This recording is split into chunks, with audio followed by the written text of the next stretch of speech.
Muy buenos días y gracias por estar con nosotros aquí en Noticias Sin Adorno. Mi nombre es Joe Vargas. Estoy el día de hoy junto a Angie González en este noticiero donde tocamos temas que en la prensa corporativa no se tocan a nivel internacional y cómo también nos afectan a nivel local. Entre los temas que vamos a estar trayendo el día de hoy, una de las primeras noticias que vamos a estar tocando es relación entre Estados Unidos y rituales esotéricos en los que participaron agencias de seguridad nacional según documentos desclasificados del FBI y la CIA. También vamos a estar tocando la noticia de 10 personas murieron en un tiroteo masivo en Canadá. Entre otras noticias, también tenemos el caso de Epstein, señalamientos de crímenes de lesa humanidad, reavivan teorías sobre redes supraestructurales y una guerra de información. No sabemos si lo que está en los documentos es totalmente real o ha sido contaminado. También tendremos la información de drones operando por carteles mexicanos. Entraron en espacio aéreo en los Estados Unidos. También estaremos tocando la información de ICE rescatando más de 3,000 niños inmigrantes desaparecidos en el estado de Minnesota. Y también estaremos hablando sobre un padre que mató a su hija luego de discusión por política en el estado de Texas. Esta y otras informaciones estamos tocando el día de hoy, pero antes vamos a la parte más importante de este programa, el cual es nosotros poder poner nuestra confianza en el Señor, y la reflexión de esto la trae como siempre la doctora Angie González para que nos sirva de inspiración y poder digerir mucha información que tenemos entre manos. Angie. Un placer como siempre estar aquí con todas las personas que ya nos han sintonizado desde las 11 de la mañana. Un saludo, Joe. ¿Cómo estás? Todo bien, todo bien. Qué bueno, qué bueno. Bueno, cuando vamos al Evangelio de Lucas en el capítulo 3, vemos en un momento dado una conversación que se dio con Juan el Bautista y dice desde el verso 15, como el pueblo estaba en expectativa, preguntándose todos en sus corazones si acaso Juan sería el Cristo, respondió Juan diciendo a todos, yo a la verdad os bautizo en agua, pero viene uno más poderoso que yo, de quien no soy digno de desatar la correa de su calzado, y él os bautizará en Espíritu Santo y fuego. Y un poquito más adelante termina diciendo, con estas y otras muchas exhortaciones anunciaba las buenas nuevas al pueblo. Y en el pasaje vemos que cuando la gente veían a Juan el Bautista predicar, ellos se preguntaban si Juan sería el Cristo que ellos estaban esperando. Y Juan les decía que no, que él no era el Cristo, pero les anunciaba que ese Mesías estaba próximo a llegar. Uno que es más poderoso que yo, decía Juan, que los bautizará en Espíritu Santo y en fuego. Y de esta manera, Juan los exhortaba y les anunciaba las buenas noticias de la salvación. Y todas las semanas nosotros en este programa les presentamos una selección de noticias diferentes de muchos lugares del mundo. Y ese es el propósito de este programa, traerles noticias que de ordinario usted no ve en otros medios. Pero nunca pierda de perspectiva que la noticia más importante que le tenemos que dar siempre es la primera. La noticia más importante en este programa siempre es el mensaje de la salvación de Dios por medio de Jesucristo. Y en eso meditamos, y realmente antes de iniciar esta noticia quiero darle las gracias porque el formato del programa, donde lo primero que nosotros hacemos es dar esta meditación en la palabra, es algo que trajo Angie González. Cuando vamos a tocar temas como los que vamos a tocar ahora, yo le doy gracias a Dios que nosotros dirigimos lo que vamos a hacer a través del prisma de la palabra, porque es la única manera a veces de digerir estas cosas y sabiendo de que hay esperanza cuando nosotros lo primero que hacemos es poner nuestra mirada en el norte, lo más importante, lo más que tenemos que invertir tiempo, que es en la palabra del Señor. La primera noticia, el título es una relación entre Estados Unidos y rituales esotéricos en los que participaron agencias de seguridad nacional. Y es que el debate sobre el fenómeno OVNI entró en una fase de presión pública y mediática debido a una combinación de declaraciones presidenciales, audiencias en el Congreso, legislación reciente y referencia a archivos desclasificados del FBI y la CIA. Un tema de trascendencia nacional donde republicanos y demócratas parecen trabajar para el mismo objetivo en este caso, tal vez de manera lamentable.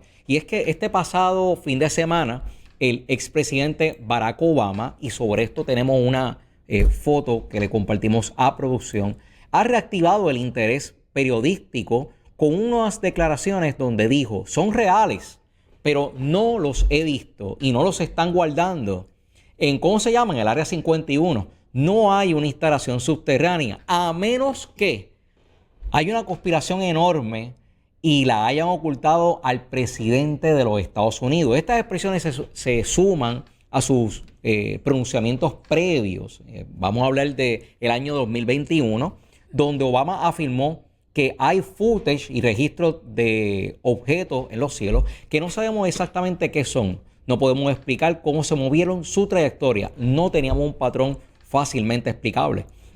En este contexto también entonces lo sumamos con comentarios como el de Marco Rubio, quien el 2 de diciembre del pasado año, del 2025, sostuvo en una entrevista: he tenido gente que se acercó a nosotros, pilotos del Navy, almirantes generales, que decían que hay programas en el gobierno de Estados Unidos de los que ni siquiera los presidentes están al tanto, refiriéndose a dando esto como una contestación en el momento en que le preguntan sobre el fenómeno OVNI antes, y hoy día oficialmente se clasifica como UAP.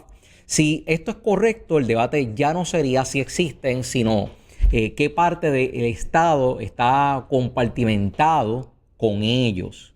Entonces, a esto vamos a ver qué hace el presidente o cuáles son sus expresiones. Es que Trump, hay veces que se expresa de manera ambigua y sobre este tema, a pesar de que él siempre, en referente a esto, él ha optado por la desclasificación de documentos que tienen que ver con este tema. En el marco, Donald Trump aparece como una figura relevante, y es por dos razones: por su discurso que es ambiguo sobre esto y por la narrativa de desclasificación. En entrevista en el 2020 sobre Roswell, cuando se le preguntó, Trump dijo, no hablaré de lo que sé al respecto, pero es muy interesante. A la vez, ha insistido en distintas ocasiones en que no es creyente del tema OVNI. Una frase que en la superficie funciona como cautela política, pero que en este contexto podría tener un significado que, según documentos desclasificados del FBI, los identifica como de procedencia semejante a lo espiritual y no de origen espacial como antes se pensaba tener. Y tenemos una imagen que si el señor director puede compartir sobre esto. Y es que en el plano documental, el entorno político de Trump impulsó un movimiento de desclasificación masiva, anunciando en enero del 2025, presentado como transparencia radical. Entre la próxima imagen, señor director, presentado como transparencia radical. Entre esos procesos se incluyó material histórico de alto perfil como archivos relacionados a Jeff Kennedy. Efecto práctico de esta línea no es solo el contenido de los archivos, es el precedente institucional y mediático de que material intocable puede abrirse cuando existe presión política suficiente, lo que alimenta expectativas de futuras liberaciones sobre estos eventos. Próxima lámina, señor director. Desarrollos recientes en la audiencia. Aquí nosotros estamos viendo que hay un empuje actual hacia la transparencia que no surge solo de declaraciones. Estamos hablando de una ley firmada, que el nombre de la ley es la NDAA FAI del 2026, aprobada en diciembre del 2025, ordenando briefing al Congreso sobre intercepciones de objetos no identificados por Northrop NORAD desde el 2004, todo lo ocurrido desde el 2004, además de revisión sobre desclasificaciones y reportes de estos fenómenos que son sensibles, y están caracterizados por ser clasificados como amenaza a la seguridad nacional. A esto se suma una audiencia como la del 9 de septiembre, donde se escucharon a funcionarios de la milicia y personal de seguridad e inteligencia describir objetos que en ocasiones habían visto de forma masiva en instalaciones estratégicas militares. En el plano cultural mediático, el documento The Age of Disclosure, esto es un documental que fue estrenado en Amazon, donde se entrevistaron a más de una docena de funcionarios del gobierno y ellos testificaron sobre la existencia de este fenómeno. Y esto está reforzando un nuevo cambio de paradigma donde diversos funcionarios plantean la narrativa de un encubrimiento prolongado por parte del gobierno, sumando testimonios de exfuncionarios y militares, inclusive personas que trabajan actualmente en el gobierno. Ahora, hay unas raíces ocultas sobre todo esto, y es que para contextualizar el debate actual, algunos investigadores han retomado un hilo histórico que vincula a Estados Unidos con sociedades esotéricas, rituales ceremoniales y prácticas parapsicológicas, particularmente en ambientes donde lo experimental convivía con lo militar y el área industrial. Próxima foto, señor director. Aquí se cruzan dos nombres centrales. Estamos hablando de Aleister Crowley, fundador del sistema Telema y figura emblemática del ocultismo moderno. Y también está Jack Parsons, un ingeniero clave de la NASA en el nacimiento del poder aeroespacial estadounidense.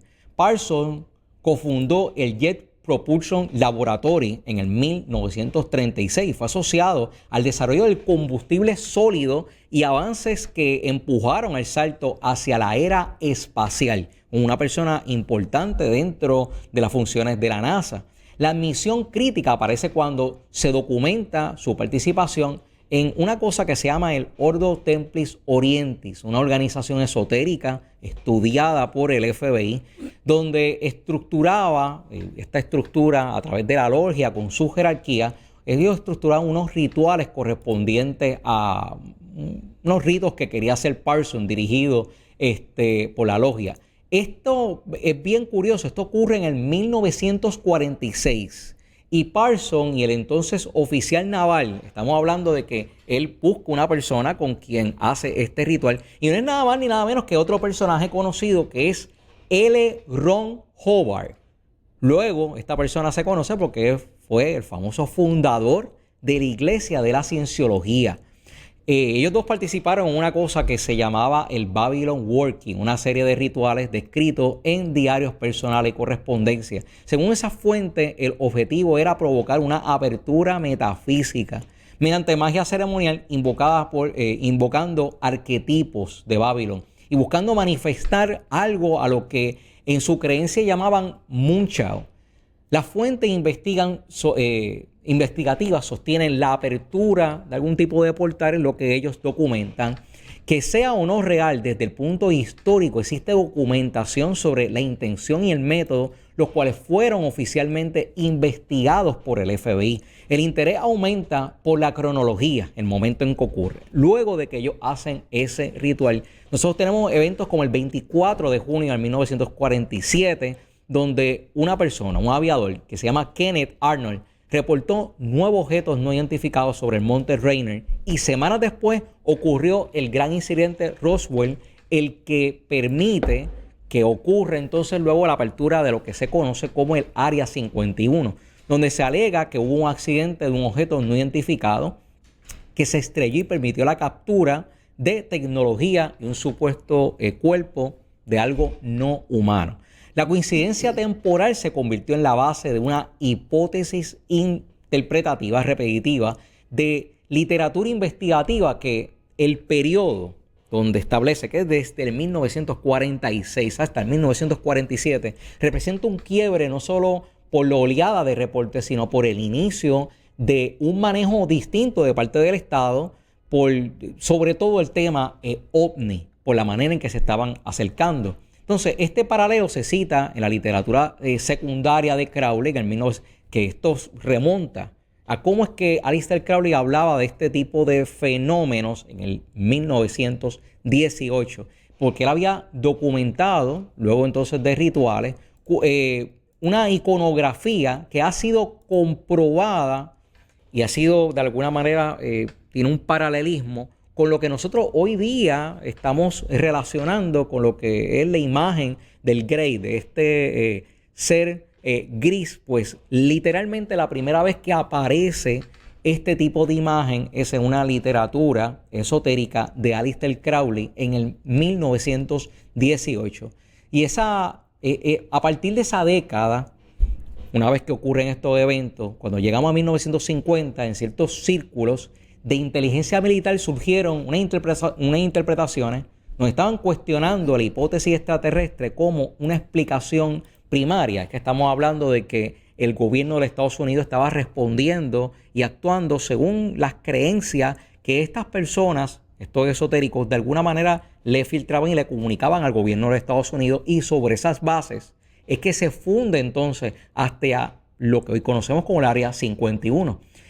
La respuesta es que nació un grupo analítico informal, posteriormente denominado como el Collins Elite o la Élite Collins, compuesto por oficiales, analistas asociados a los departamentos de defensa, seguridad nacional y algunos agentes de la CIA. Su rasgo definitivo era supuestamente una cosmovisión cristiana fundamentalista que interpretaba el fenómeno UAP como algo que venía de la área del transdimensionalismo, o sea que eran transdimensionales este tipo de seres, según lo que dicen los documentos del FBI desclasificados, que creía esta élite. No necesariamente era extraterrestre. Bajo esa lógica, la coincidencia del Babylon Working, que es esta ritual que habían hecho en el 1946, no fue vista como una casualidad, sino como una posible relación de causa y efecto. La idea de que ciertos rituales habrían rasgado una brecha perspectiva, permitiendo manifestaciones no humanas, era de lo que estaban trabajando. Todo esto se está compartiendo desde esta cosmovisión. ¿Por qué se les comparte? Porque toda esta información no se está encontrando regada en internet, no le está explicando a alguien un podcast simplemente. Es que es parte oficial de los documentos que se desclasificaron.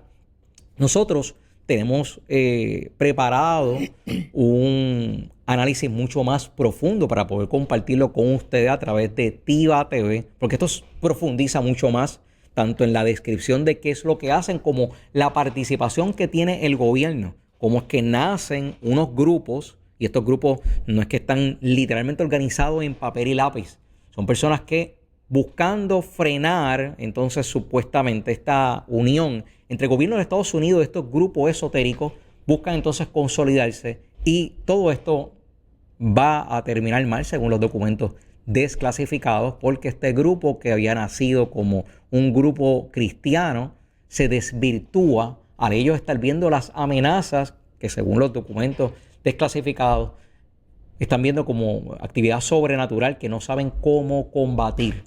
Ante la consideración de ustedes, vamos a llevar entonces esa documentación para que puedan ver entonces este tipo de documentos y nosotros podamos entonces entender un poco mejor, porque es que entonces el día de hoy tenemos ciertas narrativas que estamos viendo que los presidentes de alguna manera están favoreciendo, y así entonces nosotros poder tener un juicio de quién está diciendo qué y quién le está sirviendo con lo que le está diciendo según la historia que nosotros podemos ver en las desclasificaciones de los documentos del FBI. Angie González.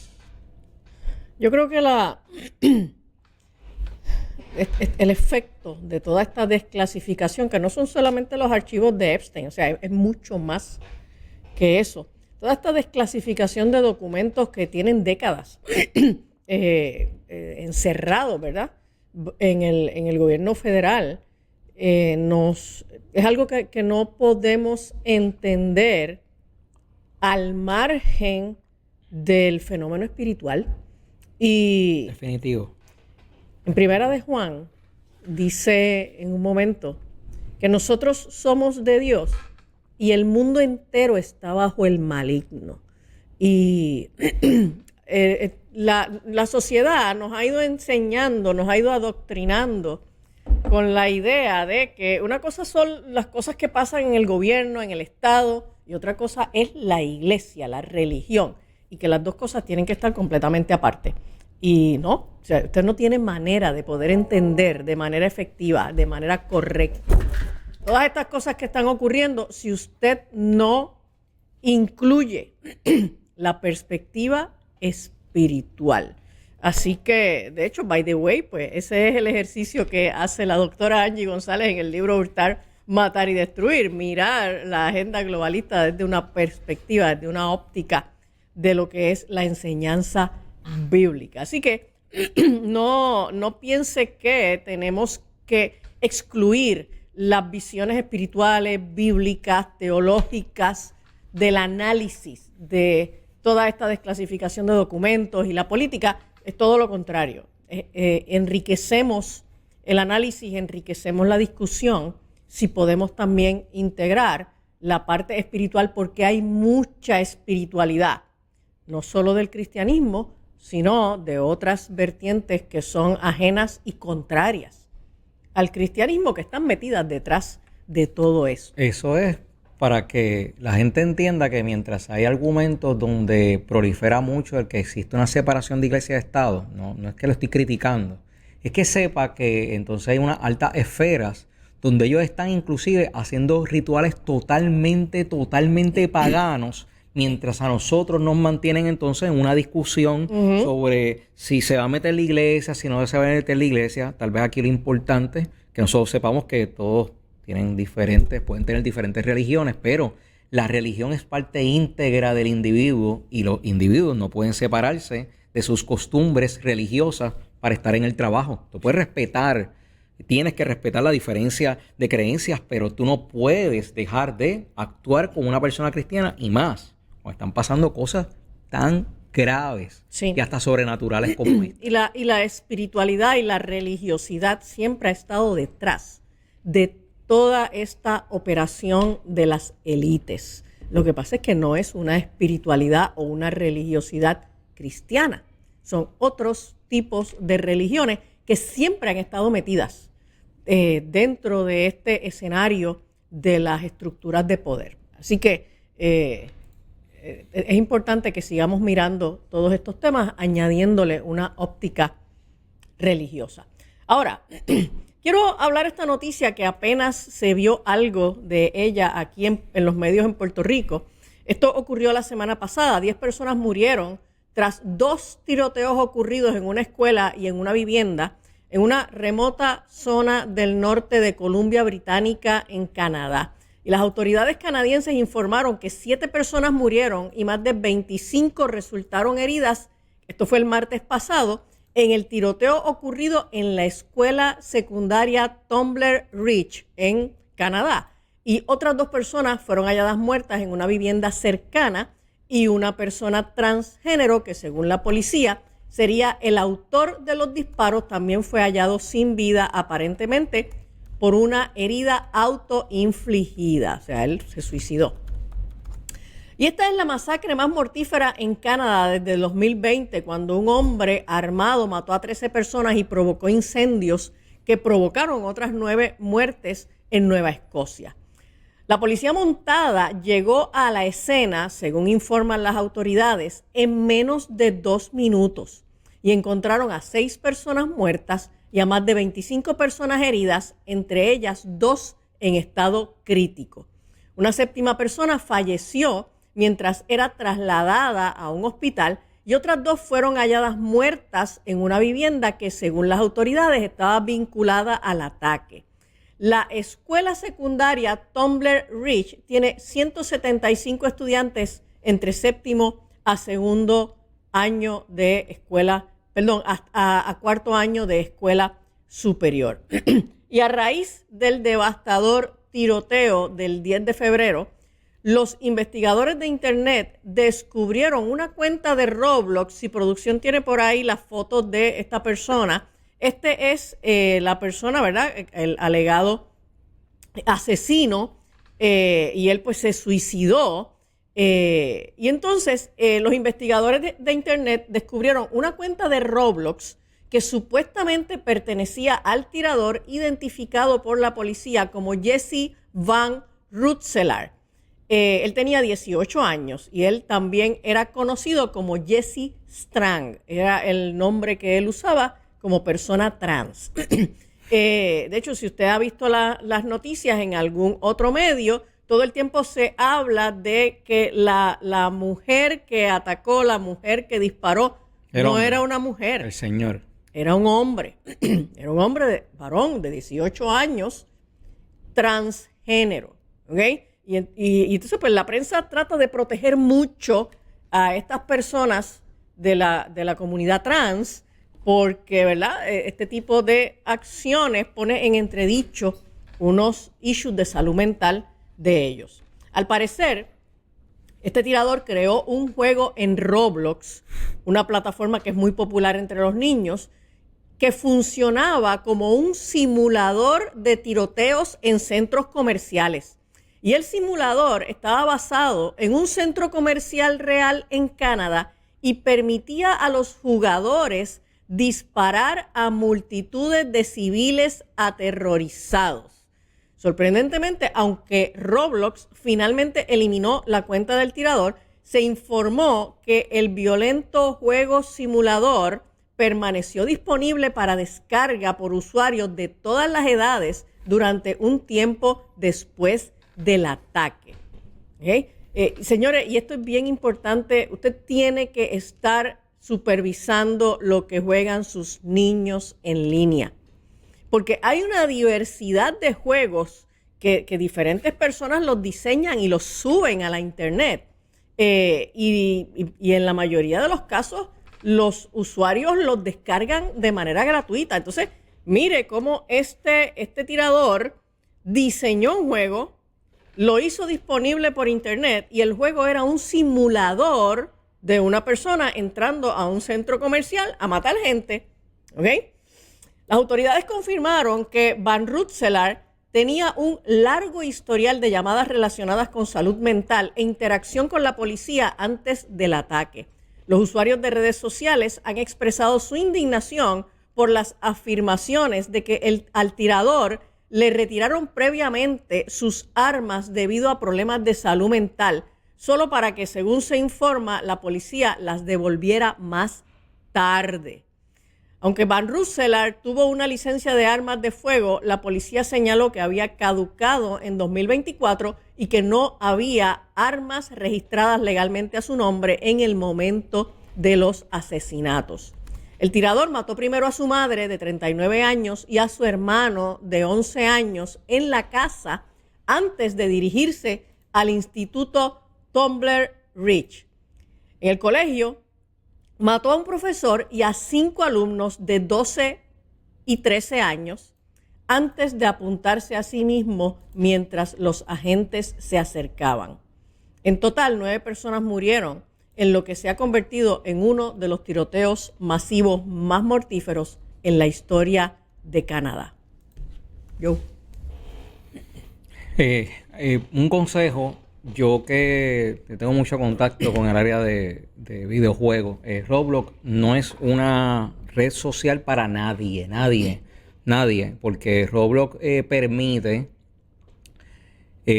que muchas personas tengan contacto con menores. El juego se proyecta para un público bien infantil, bien precoz, pero tiene un historial bien amplio y Roblox tiene la fama de que sus servidores y la compañía como tal, ellos de alguna manera como que promueven y protegen a esas personas constantemente, porque esto sí viene con un patrón, Angie, de que ellos contactan a los niños y hay mucha sexualización. Entonces mucha sexualización en Roblox. Ellos nunca han hecho ningún proyecto para ellos tratar de reducir eso. Hoy día con la inteligencia artificial también les sería mucho más fácil, pero sí hay un carácter ya bien de mucho cuidado. Si usted tiene en su casa alguna aplicación, acceso a ese juego, sáquelo de su casa.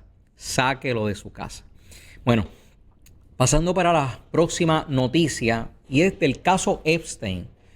Hay señalamiento de crimen de lesa humanidad y esto reaviva teorías sobre redes superestructurales y una guerra informática global. Y es que los expedientes del pederasta Jeffrey Epstein muestran atrocidades sistémicas contra mujeres y niñas de tal magnitud y alcance transaccional que podría ser considerado legalmente como crímenes de lesa humanidad, según declaró este lunes 9 relatores y expertos de la ONU. Y es que las atrocidades descritas en los emails encajan dentro de la tipificación de crímenes de lesa humanidad, elevando el tono del debate global sobre la dimensión real de la red que operó en torno a Jeffrey Epstein.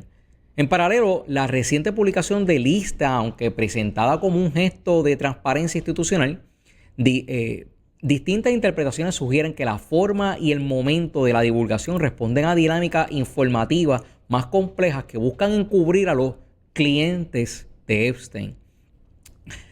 PBS NewsHour publicó una lista de nombres de celebridades y personalidades que eran mencionados pero sin contexto de participación, lo que se consideró por muchos como una maniobra comunicacional de doble capa para distraer, destinado por las autoridades de los Estados Unidos como una estrategia de desinformar y generar ruido informativo que dificulte distinguir entre niveles reales a responsabilidad. Y este es uno de los problemas que más grandes nosotros tenemos aquí, que se está quitando la responsabilidad a quienes participaron y esos clientes de Epstein. Dentro de este marco, algunos analistas han descrito la evolución reciente del caso como parte de una operación psicológica impulsada por la élite occidental, donde la desclasificación selectiva de documentos forma parte de una guerra informativa entre facciones del poder profundo, en la que agencias de inteligencia, sectores del complejo militar y distintos departamentos gubernamentales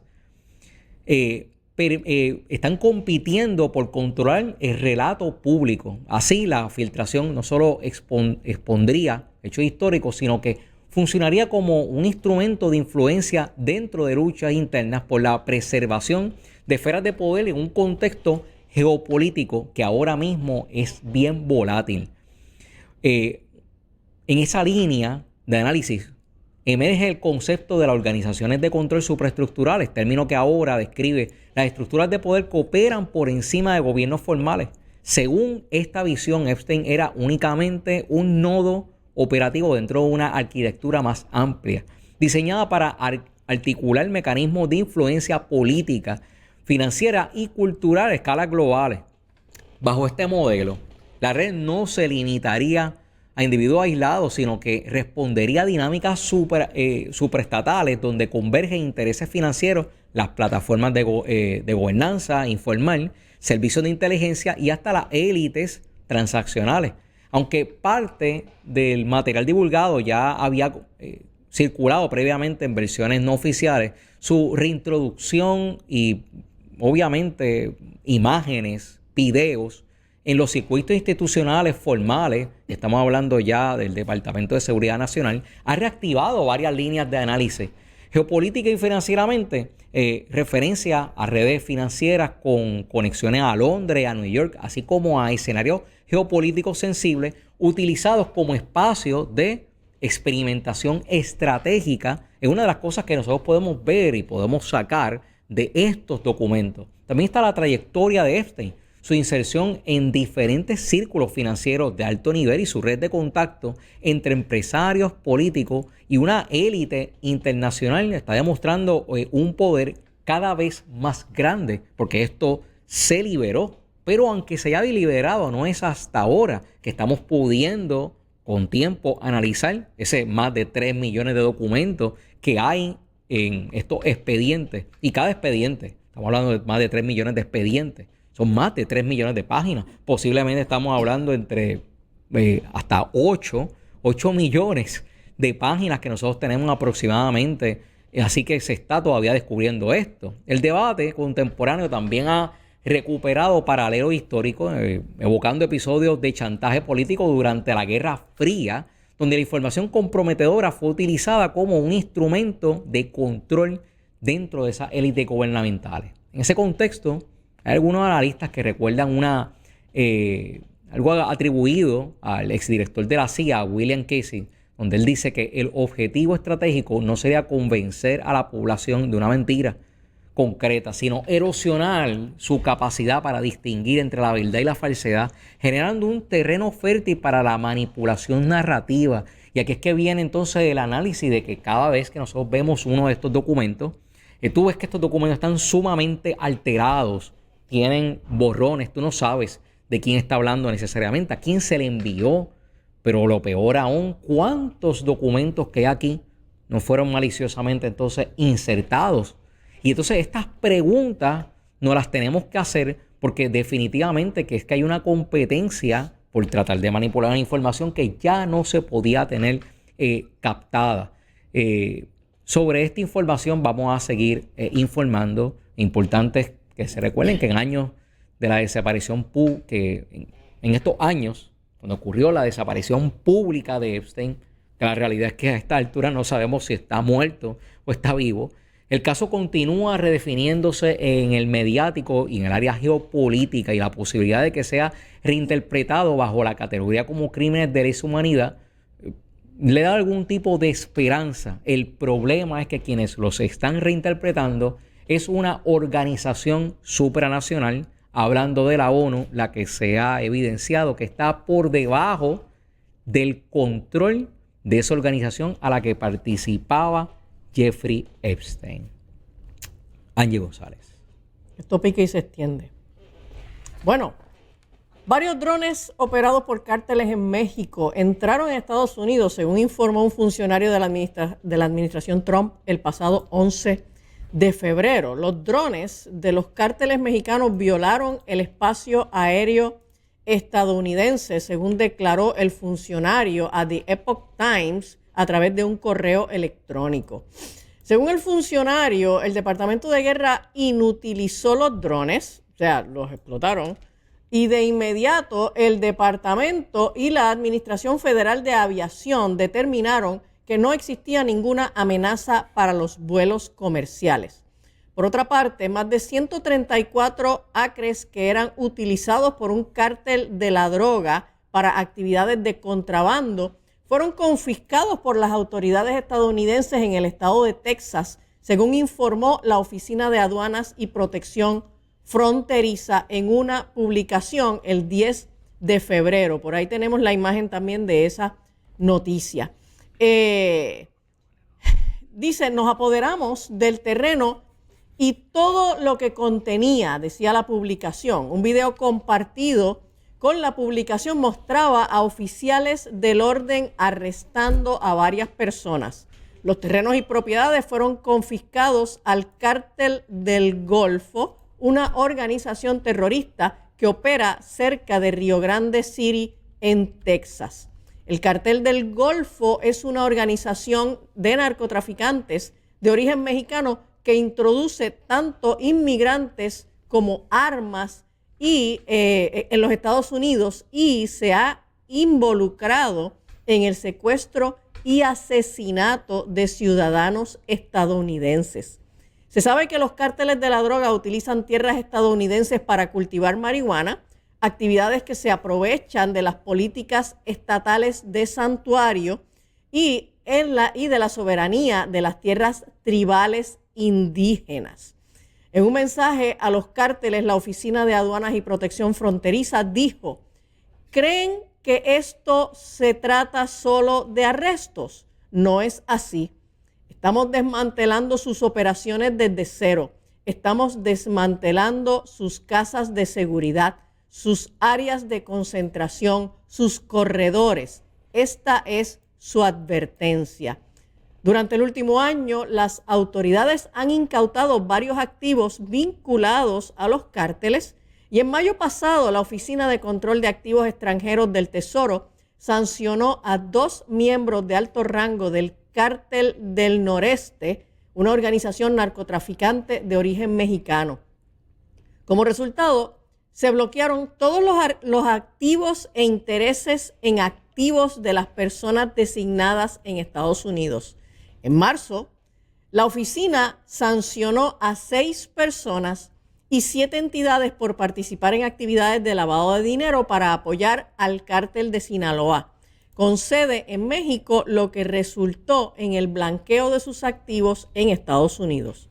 El lavado de dinero del narcotráfico es el motor de la actividad narcoterrorista del cártel de Sinaloa y solo es posible gracias a facilitadores financieros de confianza como los que hemos designado hoy, declaró entonces el secretario del Tesoro Scott Bessent. En enero, Trump anunció que Estados Unidos comenzaría a lanzar ataques contra los cárteles en México. El mes pasado, México transfirió a 37 miembros de cárteles de la droga a las autoridades estadounidenses ante la presión de la administración Trump para reprimir las operaciones de narcotráfico en el país. Como que las noticias están cambiando, se están poniendo cada vez más. Todo se está poniendo un poco más intenso. Próxima noticia es que Facebook y Google están entre las empresas impulsadas por la CIA. Esto es una investigación que revive los vínculos entre el Big Tech, DARPA y la vigilancia de la CIA. En medio del debate global sobre privacidad digital, nuevas investigaciones periodísticas han vuelto a poner bajo escrutinio el origen de algunas de las plataformas tecnológicas más influyentes del mundo. Estamos hablando de Facebook, Google y empresas de análisis como Palantir. Son señaladas por analistas e investigadores como parte de una evolución histórica vinculada a programas de inteligencia estadounidense. La hipótesis central documentada por periodistas como White Webb y Nafed Ahmed plantea que muchas de estas compañías no surgieron únicamente como innovaciones comerciales, sino como continuación privatizada de proyectos de vigilancia originalmente desarrollados por DARPA y la CIA. Uno de los ejemplos más citados es el programa LifeLock, una iniciativa de DARPA cancelada en el 2004 tras fuertes críticas por su potencial de ser tan invasiva. El objetivo era registrar digitalmente la vida completa de una persona, relaciones, movimientos, comunicación y hábitos. Ese mismo año fue lanzado nada más ni nada menos que Facebook, replicando muchas de estas funciones dentro de su sistema, replicando ese modelo y el modelo también empresarial, pero sobre todo el modelo digital de la CIA. Investigadores sostienen que esta coincidencia ha alimentado el debate sobre una posible transferencia estratégica cuando programas estatales resultaban políticamente inviables. Sus capacidades habrían migrado al sector privado bajo nuevas estructuras corporativas y así entonces la CIA podía continuar entonces esta operación sin tener que entonces rendirle cuentas al gobierno mientras empezaba esta recolección de data. Un caso similar se menciona en el torno al programa Total Information Awareness, diseñado para integrar grandes volúmenes de datos con fines predictivos. Aunque fue cancelado oficialmente por el Congreso, tecnologías comparables emergieron posteriormente en empresas como Palantir, que desarrollaron sistemas de análisis masivo utilizados por agencias de seguridad. El rol de la CIA en este ecosistema también ha sido examinado a través de InQtel, su fondo de inversión tecnológica, creado a finales de los años 90, y este es el fondo que quien dio el dinero para poder iniciarlo. Es nada más ni menos que Jeffrey Epstein fue la persona que dio el dinero para que Peter Thiel pudiera iniciar este fondo. Reportajes investigativos señalan que entornos vinculados a Google recibieron apoyo indirecto de estos círculos, facilitando su expansión como motor de búsqueda dinámico. Casos similares se documentan en el caso de la empresa de Palantir, que recibió ese financiamiento y estableció relaciones estrechas con agencias de inteligencia desde esas primeras etapas. La discusión sobre estos antecedentes resurgió con fuerza tras las filtraciones de Edward Snowden en el 2013, que confirman la cooperación de la Big Tech y programas de acceso de datos por parte de agencias federales desde entonces. El debate sobre la privacidad digital ha evolucionado hacia una preocupación más amplia, la consolidación de un modelo híbrido donde la vigilancia se articula entre el Estado y las corporaciones. Ahora, haciendo un análisis personal sobre esta información, a nosotros nos despierta unas preocupaciones porque nosotros hemos visto como actores independientes a personas como los dueños de Facebook, hemos visto como actores independientes a los dueños de Google, y asimismo hemos visto a Palantir, que le hemos dedicado mucho tiempo. Estamos hablando de Peter Thiel, el que sí fue financiado y se reunía con Jeffrey Epstein para poder desarrollar este modelo de negocio. Pero la pregunta es, entonces, si nosotros vemos que ellos están utilizando plantillas de trabajo y modelos estructurales digitales que se crearon por la CIA y por DARPA, entonces, ¿quién es el que está detrás realmente de la creación de estos modelos? No es algo subjetivo el que nosotros estamos hablando de que la CIA esté involucrada en esto, sino que hay la fuente pública de financiamiento, inclusive la foto que habían puesto en pantalla. Es literalmente como la CIA, ellos en su página oficial dice que ellos llevan 75 años financiando proyectos, pero de estos proyectos ellos se quedan trabajando con ellos. Sobre esta información vamos a seguir planteando porque hemos encontrado a través de esta investigación muchas más cosas en las que obviamente vemos nuevamente a Peter Thiel y vemos a Palantir que están mucho más involucrados y la CIA detrás de ellos. Angie González. Lo que pasa es que ahora resulta que casi todas las teorías de conspiración eran verdad. Se quedaban chiquitas algunas. Sí. Bueno, el zar de la frontera, Tom Homan, dijo el jueves pasado que miles de niños extranjeros no acompañados fueron localizados en una operación que duró varios meses en Minnesota. Y al mismo tiempo se confirmó que el gobierno federal reduciría su operación de control en la ciudad. Cuando usted mira las noticias en los medios corporativos, usted lo único que escucha de Minnesota son los operativos de ICE y las protestas y todo parece, ¿verdad? Desde la óptica de los medios corporativos, todo parece que es una intervención viciosa, violenta de la administración Trump, metida en un estado solo porque el gobernador es demócrata y fue el compañero de papeleta de Kamala Harris. Pero la prensa no te está diciendo que la corrupción que hay en el estado de Minnesota es una cosa tan extraordinaria que, entre otras cosas, en Minnesota y en todos estos estados o ciudades que son santuarios, se está encontrando entre la gran cantidad de corrupción y de crimen. Una de las cosas que se está encontrando es una cantidad impresionante de personas bajo situaciones de trata humana, sobre todo niños, menores de edad, ¿ok? Los agentes del Servicio de Inmigración y Control de Aduanas, el ICE, ha localizado 3.364 niños desaparecidos, no acompañados, en la operación llevada a cabo en el área de Minneapolis, anunciada por las autoridades federales el 1 de diciembre de 2025, según declaró Homan en una conferencia de prensa. Se trataba de niños que la última administración perdió y ni siquiera los buscó. Las ciudades gemelas y Minnesota en general son y seguirán siendo mucho más seguras que las comunidades de aquí, gracias a lo que hemos logrado bajo el liderazgo del presidente Trump, dijo Homan al anunciar el fin de la operación. La operación de ICE también dio lugar a más de 4,000 detenciones, dijo Homan, calificándola de éxito. También dijo que un pequeño número de personal permanecerá en Minneapolis durante un tiempo adicional. La decisión de reducir el número de agentes en la ciudad se produce semanas después de que 2 manifestantes fueran abatidos a tiros por agentes en enero, lo que provocó un debate nacional sobre las operaciones de inmigración del gobierno. El tiroteo más reciente llevó a Trump a enviar a Homan al estado para mantener conversaciones con los funcionarios demócratas locales, que en su mayoría han criticado sus esfuerzos.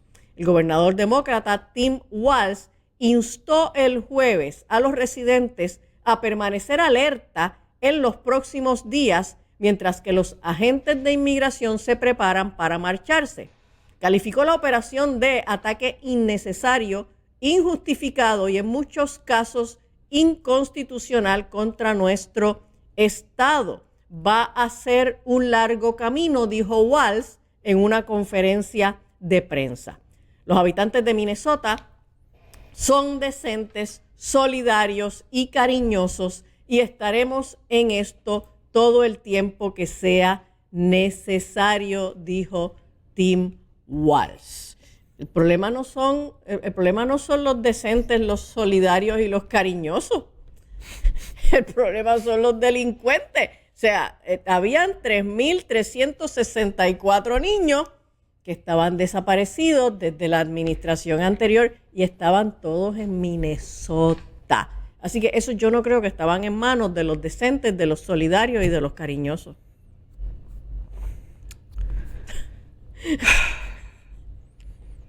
Minnesota.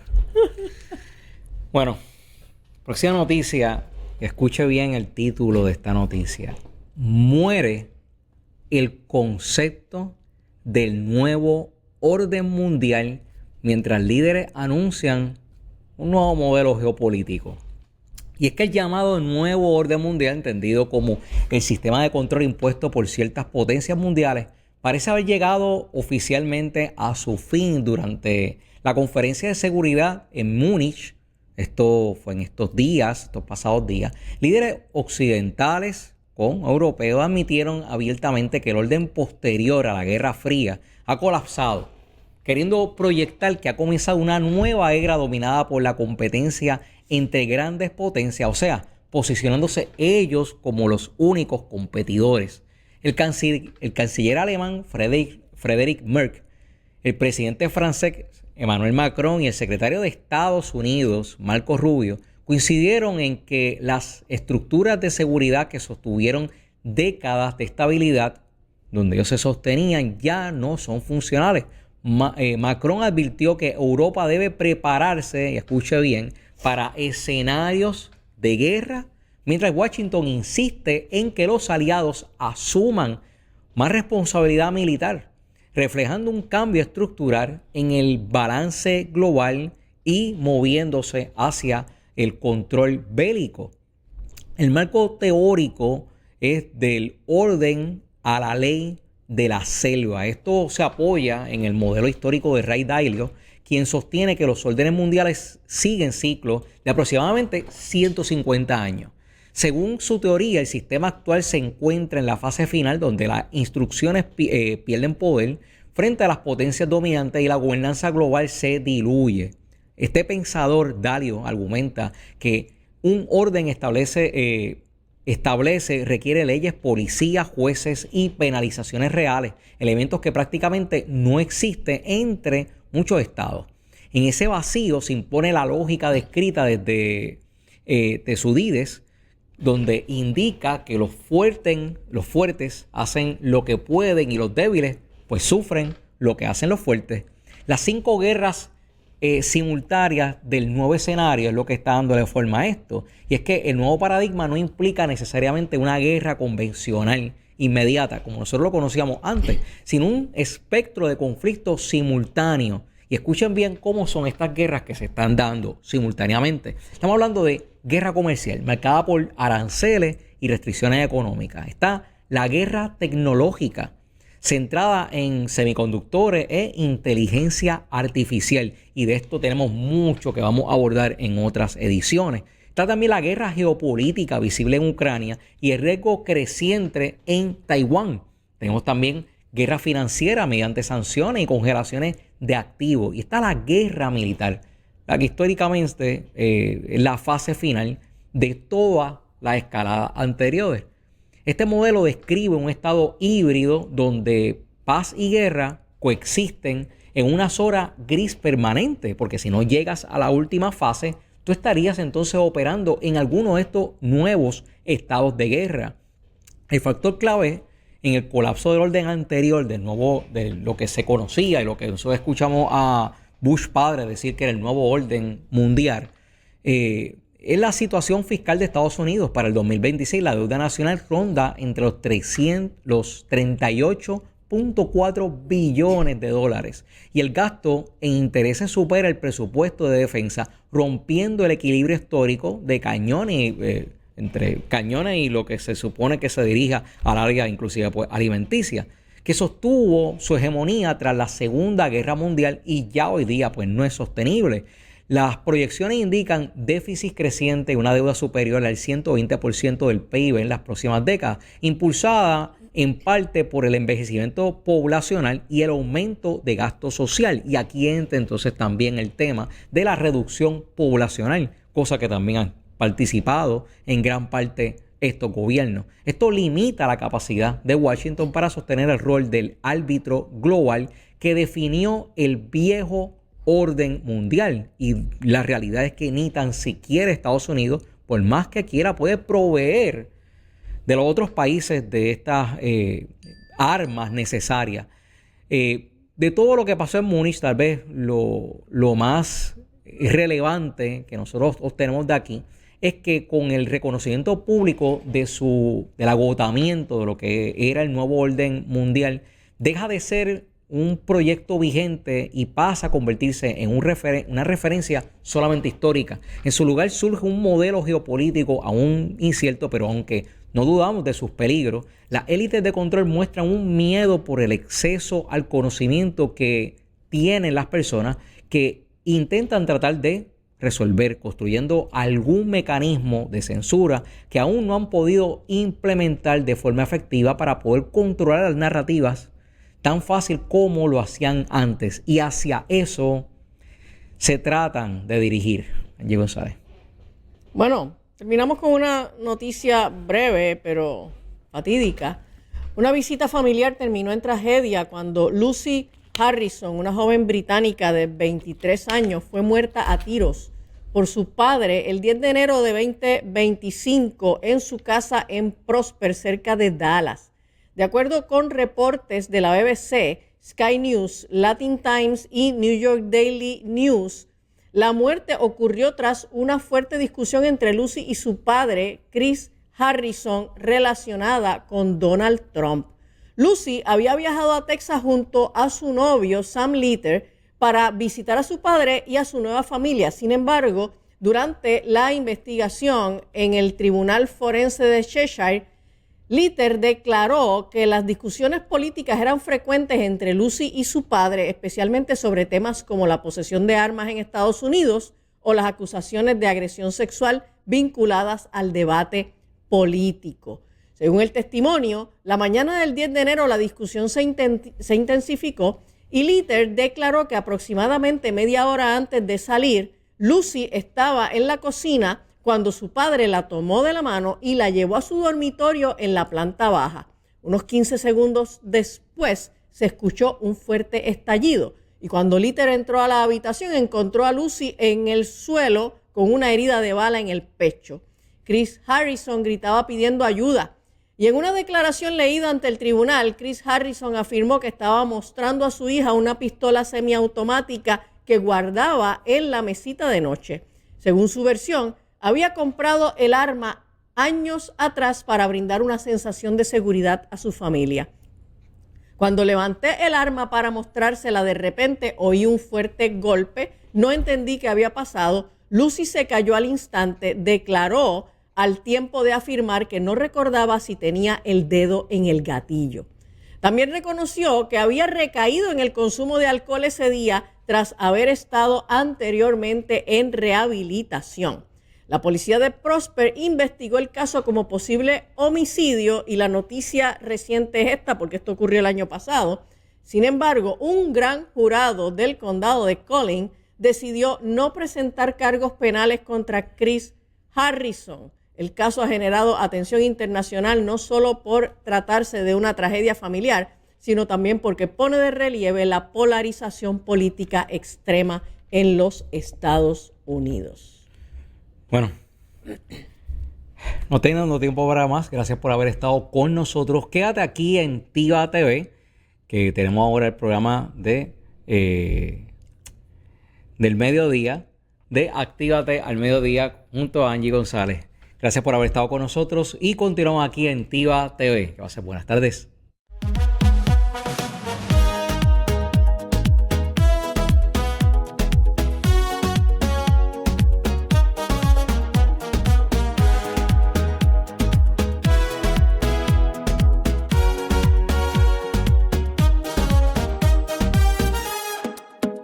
Ciudad